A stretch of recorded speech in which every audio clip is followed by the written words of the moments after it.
I think a lot of credit goes to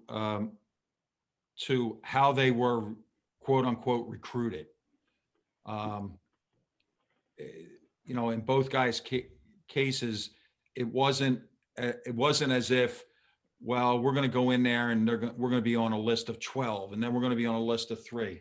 The Zoom calls and that our Zoom presentation, a lot of credit goes to the video staff, manager Jerron Simmons.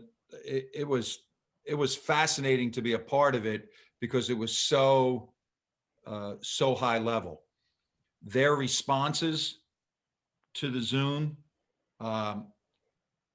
their responses to the personal touches, not just, okay, Jawan's going to touch them, but we were all touching them and studying them in a lot of different ways. And then credit goes to the players, because the players were the ones that kind of insisted. We did our team Zooms on Friday, and it was a little bit, quote unquote, uncomfortable because it was 4:00 on a Friday.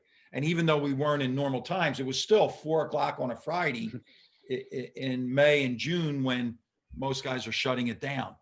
The players asked, and when they became legal to be on the calls, they were included on the calls. And from the very first day that they were on the call, it was not as if they were new to the team. It was as if they were part of this team. And they actually joined the calls sooner than the freshmen joined the calls, the incoming freshmen. So I think a lot goes to the Zoom.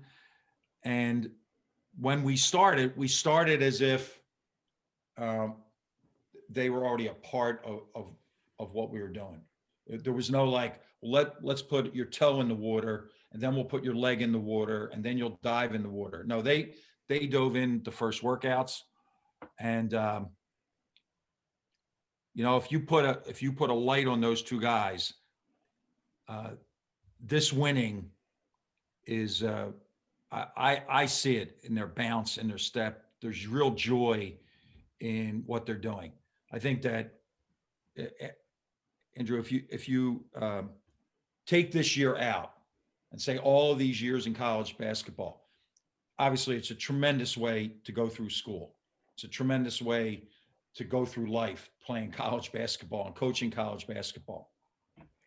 But there's a lot of sacrifices. And when you're not winning, man, those sacrifices become magnified, right? And I say it a little bit tongue in cheek. Mike Smith on January the 18th has won more games this year than he did at any time. I'm not knocking anybody. I'm not knocking a program, but think about that. And I think he passed it about 2 weeks ago, if I'm not mistaken. At least that's the narrative that I present to him. You've won more here in 6 weeks than you did in 3 or 4 years. So yeah, there is joy in winning.